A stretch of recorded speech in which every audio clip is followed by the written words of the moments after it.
이 여자한테 흠뻑 빠져서 돌진하는 거예요. 여자를 꼬시는데도 재능이 있었겠죠. 잘생기고 또 이러니까. 나도 반할 것 같아. 근데 오래가지 못했어요. 왜죠? 안녕하세요 구독자 여러분. 고전문학의 향기가 있는 이유의 낭만 책방에 오신 걸 환영합니다.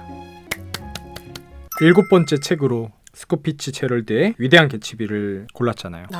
리뷰하기에 앞서 스코피치 제럴드 이 작가의 삶을 한번 짚어보는 시간을 가져보도록 하죠. 좋습니다.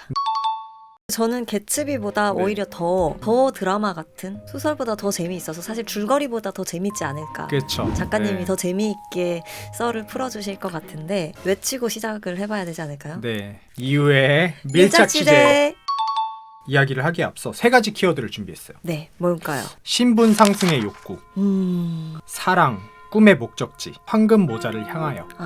근데 이거 3개의 키워드 뽑은 것만 봐도 네. 꼭 개츠비 그쵸? 키워드 아닌가? 이렇게 생각이 들거든요. 맞아요. 1896년 네. 미네소타주 세인트폴의 중산층 가정에서 태어나요.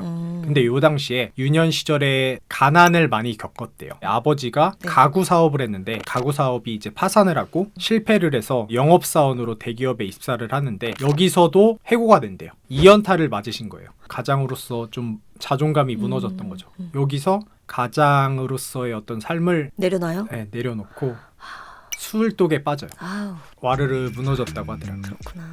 중산층의 생활을 근근히 유지는 했는데 외갓집에 도움이 있었대요. 유산은 받았는데 가정의 수입은 없고 까먹는 삶만 산 거죠. 어릴 때부터 되게 예민하고 되게 깔끔하게 혼자서 옷 입고 그랬대요.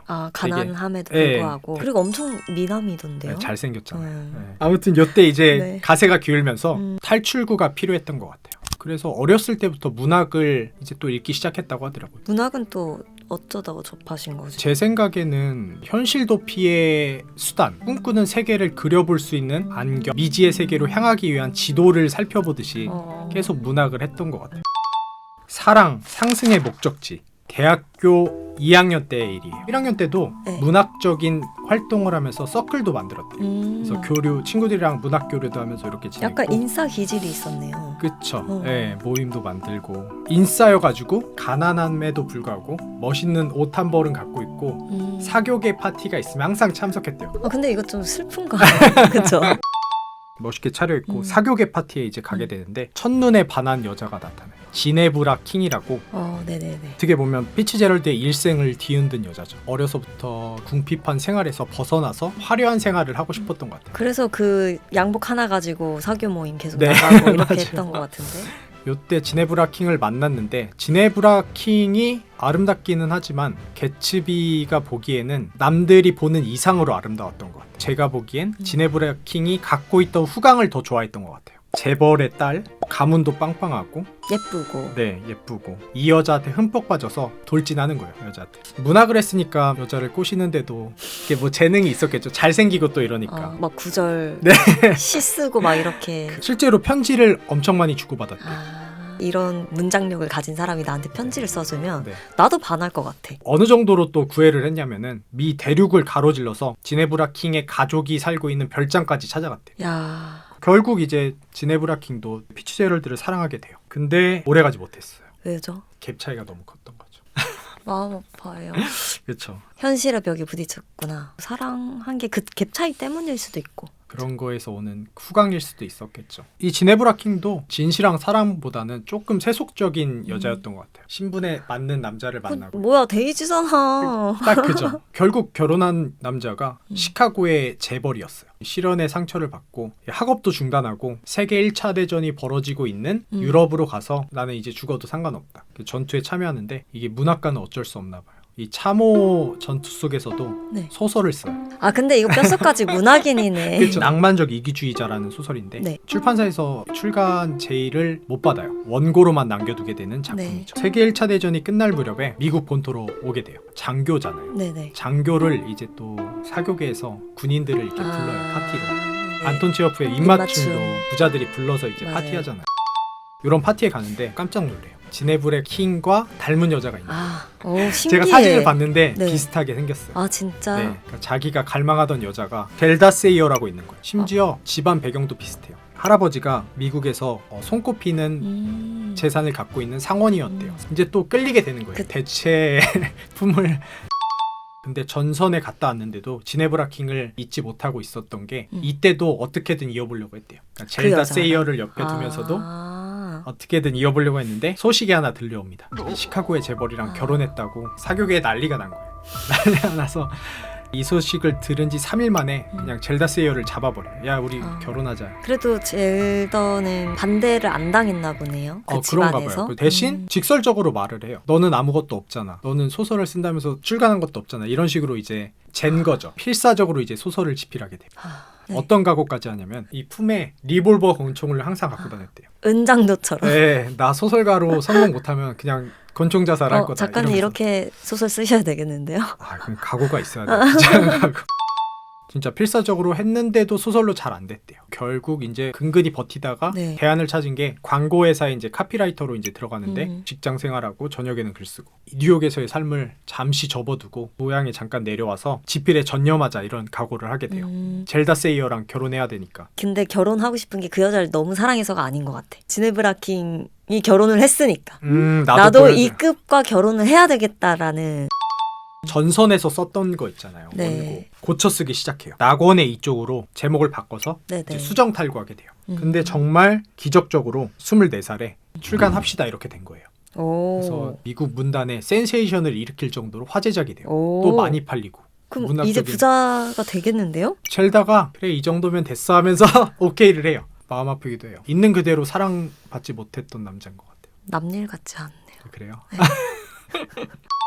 돈도 많이 벌게 돼요. 아. 어느 정도냐면 이제 고향 생활을 청산하고 뉴욕으로 와서 호텔에서 지내요. 방탕과 사치의 삶이 시작돼요. 그 돈은 왜 많고. 방탕해? 또 왜 방탕해지는 걸 성실하게 글이나 쓰지? 야 근데 속상하네 또. 요 1920년대가 정말 미국의 대호황 시대여가지고 그냥 뭐 젊은 사람들이 욕망에 이끌리듯이 그냥 살았대요. 세계 1차 대전 하면서 네네네. 유럽에서 부채를 많이 줬대요. 미국에. 부가 미국에 모이니까. 그러니까 막 살았던 것 같아요. 젊은 사람들. 정말 소설 속의 개츠비처럼 네. 맨날 파티 열고 맨날 술 마시고 와 진짜 영화 같다 그쵸. 삶이. 빌트모어 호텔에서 이제 호화롭게 지내는데 여기서 쫓겨나요. 왜요? 너무 기행을 많이 해버렸던 거예요. 호텔 로비에서도 막 뛰어다니고 회전문에서 막 둘이 깔깔거리면서 계속 막 맴돌고 예의 같은 게 없었던 거죠. 에티켓 이런 거 없이 그냥 거만하고 쫓겨나서도 롱 아일랜드라고 부잣집들이 즐비한 그 동네로 가요. 이제 강남 같은 곳으로 간 그쵸. 건가요? 예, 요즘에 한남동이라 그럴까? 부촌 네. 거기로 가가지고 거기서 이제 호화로운 생활을 또 이어갑니다.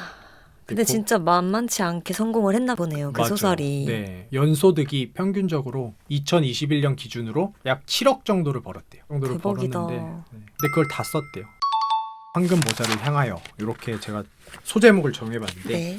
이 위대한 개츠비 서문 보면은 네. 시가 하나 있어요. 그럼 황금 모자를 쓰려무나 그래서 그녀의 마음을 움직일 수만 있다면 높이 뛰어오를 수 있거들랑 그녀를 위해 높이 뛰어오르려무나 그녀가 이렇게 외칠 때까지 사랑하는 이여 황금 모자를 쓰고 높이 뛰어오르는 사랑하는 이여 당신을 차지해야겠어요. 요런 시인데 황금 모자를 써야 그녀의 그녀. 마음을 움직일 수 있다. 이런 이야기가 있잖아요. 노력해서 황금 모자에 닿아야 여자의 마음을 움직일 수 있다. 요런 서문이 딱 있는데 젤다와의 이런 화려한 생활을 하면서도 지네브라 킹한테 계속 어떤 메시지를 보내는 느낌이었어요. 나도 너랑 비슷한 레벨이 됐다. 약간 요런 거를 계속 보내고 싶었던 것 같아요. 순애보다. 나 프랑스로 가서 이게 젤다와의 결혼 생활의 도화선이 시작돼요. 여기서 어떤 거죠? 젤다가 프랑스 조종사랑 눈이 맞아서 바람을 펴요. 네. 피츠제럴드한테 이혼하자 그래요.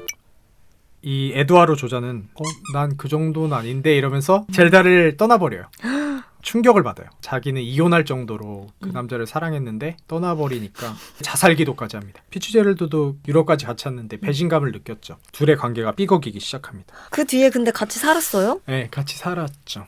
요때부터 위대한 개츠비를 집필하기 시작해요. 지네브라 킹을 잊지 못하고 있다는 거였죠. 영화 미드나잇 인 파리 보셨나요? 네네네. 거르투드 스타인, 제임스 조이스, 해밍웨이 막 클럽 안에 모여있잖아요. 정말 그런 모임이 있었다고 하더라고요. 그래서 여기서 피츠제럴드가 가장 친해진 작가가 해밍웨이래요. 빛을 갖고 있는 사람들이 만났던 거죠. 그래서 이때 해밍웨이랑 절친이 되는데 피츠제럴드의 문학적 재능을 일찍이 알아봤대. 근데 젤다를 되게 싫어했대. 피츠제럴드를 망치고 있다고, 방탕하고 사치를 너무 부리고 문학을 위해 살고 있는 게 아니라 화려한 삶을 위해 살고 있다 이렇게 봤대요.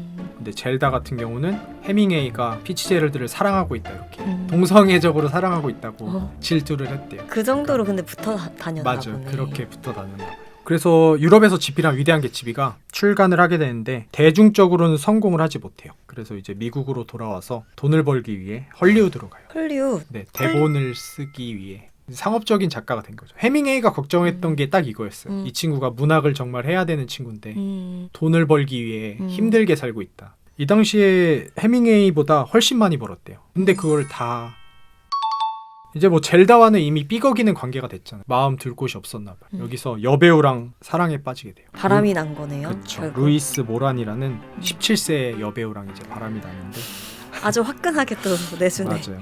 젤다는 오히려 더 돌아버리는 거예요. 옷도 불태우고 막 기행을 막 저질렀대요. 네. 잠깐의 어떤 일탈 정도로 끝나게 되더라고요. 이 피치제럴드가 가족 여행을 가는데 네. 젤다가 점점 정신이 이상해지는 거예요. 딸이 한 명 있었는데 이제 네. 셋이 차를 타고 가는데 핸들을 갑자기 확 돌리는 거예요. 네. 젤다가 절벽으로 떨어지자고. 그래서 갑자기? 네, 자기도 죽고 딸도 죽을 뻔했던 거죠. 아내가 이러면 안 되겠구나 해서 정신병원에 데려갔는데 네. 정신분열증으로 진단을 받아요. 병원에 한번 입원해보자 해서 최고급 병원에 들어가요. 그렇게 소득이 많은데도 남는 게 없었대요. 병원비에 다 쓰고 딸 학비 보내면은 자기 쓸 돈이 이제 없어가지고 허름한 집에서 지냈대요. 아 너무 슬퍼. 네, 근데 이때부터 이제 문학적인 역량이 잘 발현이 안 되고 이러니까 술을 막 하루에 40캔씩 마셨대요. 밥도 안 먹고 쓰러지기도 하고 동맥경화도 오고 살도 많이 찌고 멋있었는데 문학적인 이제 빛을 발하지 못하는 네. 피츠제럴드를 사랑하는 여자가 나타나요. 네. 셰일러 그레이엄이라고 이제 네. 소소하게 사는 칼럼니스트인데 화려한 피츠제럴드가 아니어도 사랑하는 여자가 나타난 거죠. 합병증까지 갖고 있는 그런 점점 몰락해가는 남자를 그냥 사랑했다고 하더라고요. 요 시절이 자기가 가장 행복했던 시절이었대요. 그랬을 것 이 여자랑 있는 게 내 생애 가장 행복한 순간이라 그래. 황금 모자를 쓰기 위해 그냥 매일 글 쓰고 막 파티 가고 이렇게 살았는데 내려놓으니까 정말 행복한 여자를 만난 거죠. 네. 얼마 안 돼서 네. 44살이 되던 해에 동맥경화증으로 사망하게 돼요. 와. 44살에. 젤다는 8년 뒤에 정신병원이 불이 나서 죽어요. 그것도 신기하다. 그냥 본인 이야기라고 해도 무방할 것 그쵸. 같을 정도로 많이 닮아있죠. 똑같아요. 이제 피츠제럴드의 삶을 살펴봤으니까 네. 그의 역작인 위대한 개츠비를 이야기 한번 해보죠. 좋습니다. 네.